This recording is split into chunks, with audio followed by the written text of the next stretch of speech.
Hello. Hello. How are you, Milton? I'm very well, thank you. How are you? I'm fine. I'm trying to gain some money for from scholarships for university application. So this is the reason we gathered here today. I will ask you three questions, and then that's it. So it won't take long. So the All right. first question goes like this. What initially inspired you to pursue the industry you're in? Um, Interestingly enough, I was getting a degree in business for pre-law at university, and I'd been interested in theater for a long time. And I went to school in Texas, and where the mentality is such that you could only be accepted if you played sports, and I played no sports. And so I ended up being in the theater, which is where the outcasts ended up. Hmm.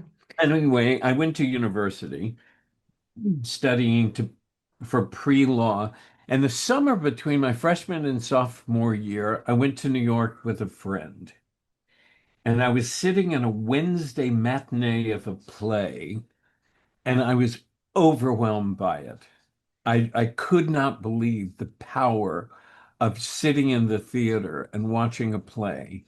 What play was And that? it was a play called The Subject Was Roses. It was a really touching play that um, a soldier, a guy returning home from World War II. Hmm. And also, you have to understand, this was like the summer of 1965, and the play had won a Pulitzer Prize, and it had really good New York actors in it.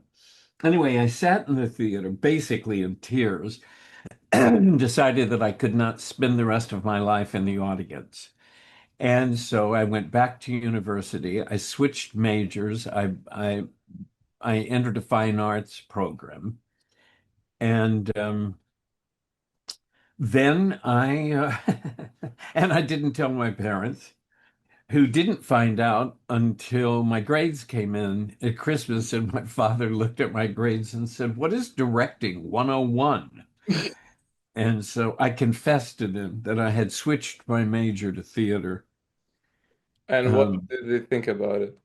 they were horrified. My father was really horrified. I didn't find out till years later that he was going to basically um, refused to pay for my education Oh. if I was going to waste my time in theater.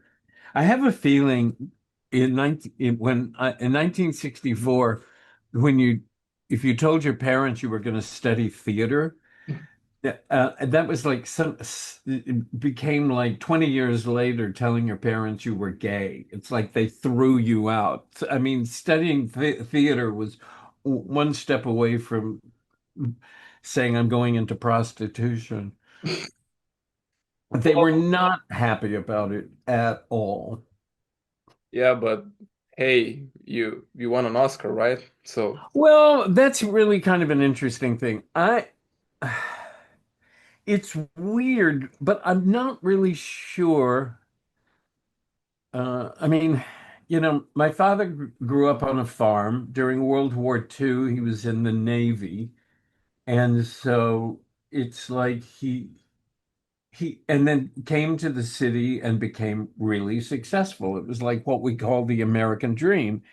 And so somehow or another, those people would never understand any of it.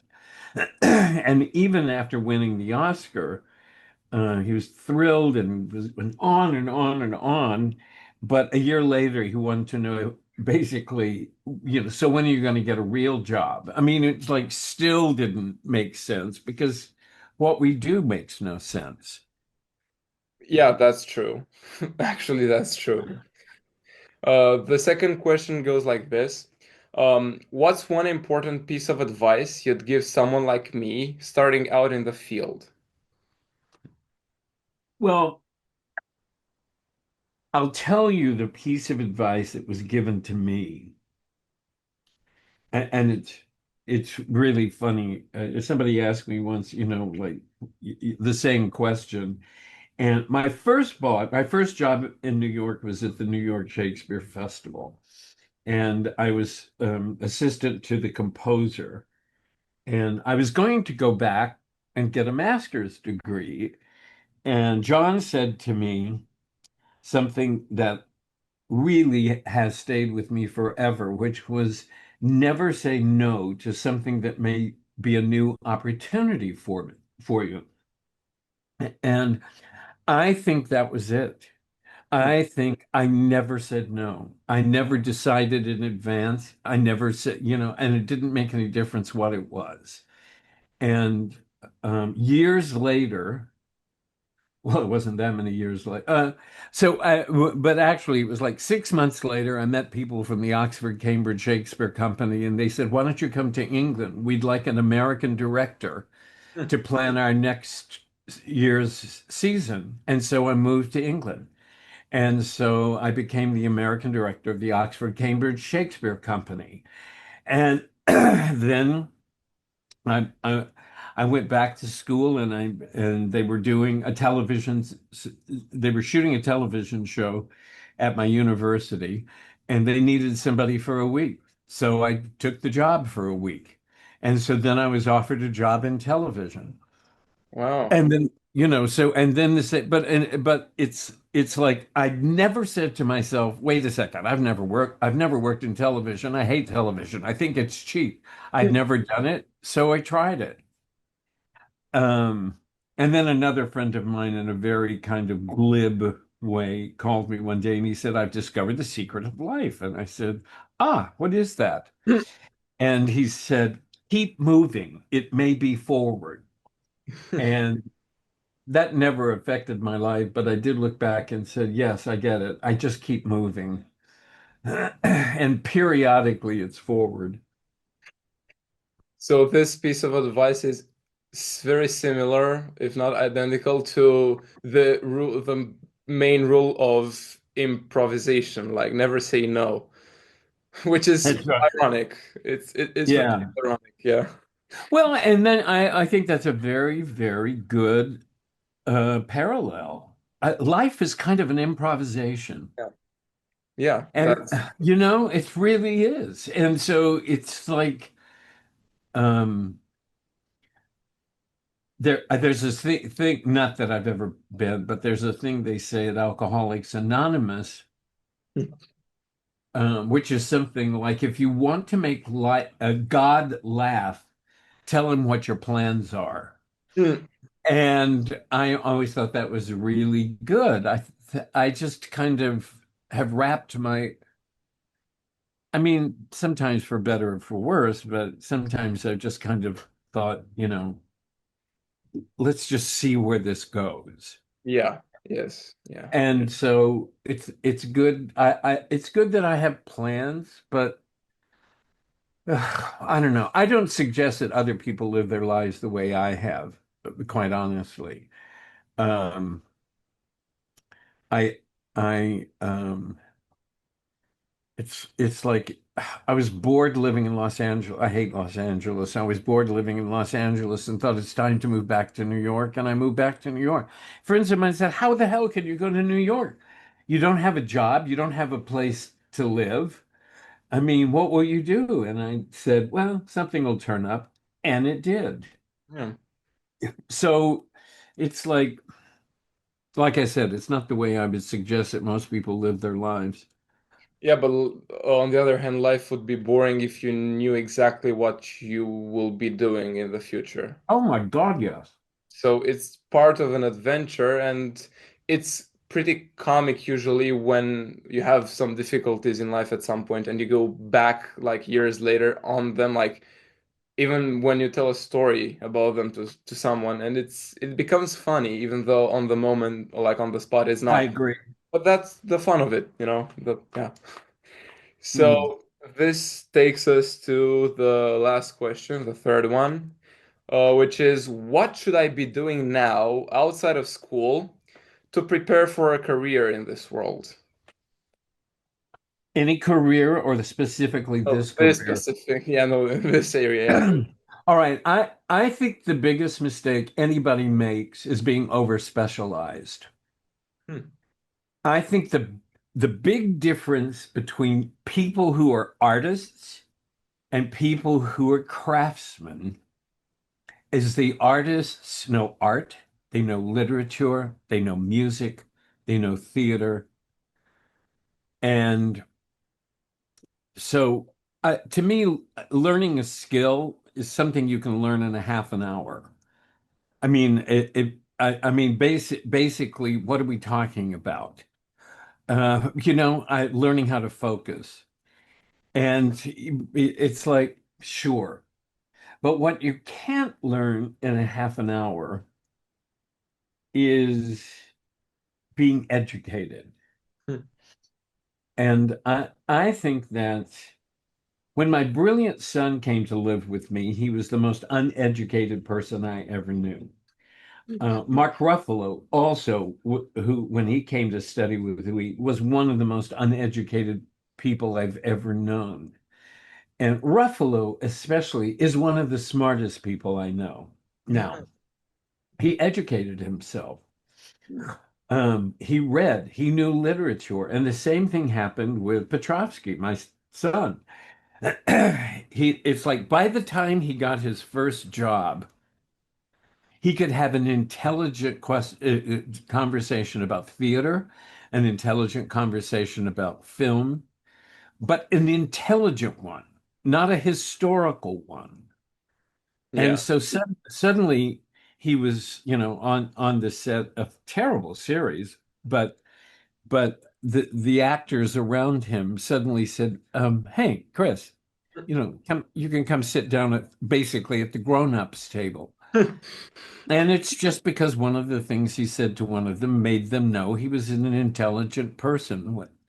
And I think you just have to know a lot. I really do. I think you have to be a philosopher. I think you have to be, it's like you have to know human beings, you have to know people, you have to know behavior. I mean, there are so many things to study that have nothing to do with how do you frame a shot. Hmm. I mean, I learned how to frame a shot because somebody said to me, you have too much space above the head of that person. Hmm. And so that was it. I learned how to edit because an editor said to me, because I was sitting in uh, um, the editor, I would sit in the editing room for hours because I love watching editors. And he said, cut on the move, on the movement. To this day, when I put actors on tape for auditions, I know to cut on the movement. But, how long did it take me to learn that? 10 Yeah. seconds.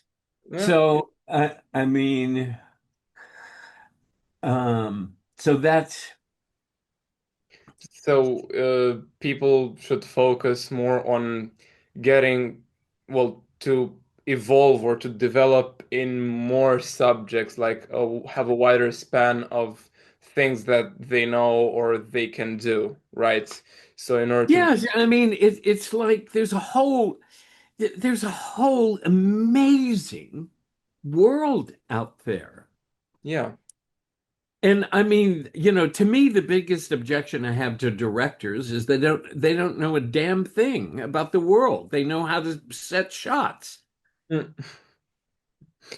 Yeah, no, as a director, I believe that it's the more important to know these because you have to coordinate multiple people that they're already supposed to know this. So it's you're the grandmaster that sort of puts everyone into place. Absolutely. Yeah. Absolutely. And nobody knows that. I don't trust any of them. I mean, I Mm. think they're all idiots. Well, I mean, theater directors too. I don't know great directors anymore. Yeah. I They're mean, more, let's say, superficial or yeah. yeah, no, no, it's exactly. It's like, um, it's so interesting. I am a judge of the Student Academy Award. Mm. And there's a big film school, Chapman, in Orange County. And a friend of mine, he's somebody who is assistant editor on a movie I did and then edited a short film for me.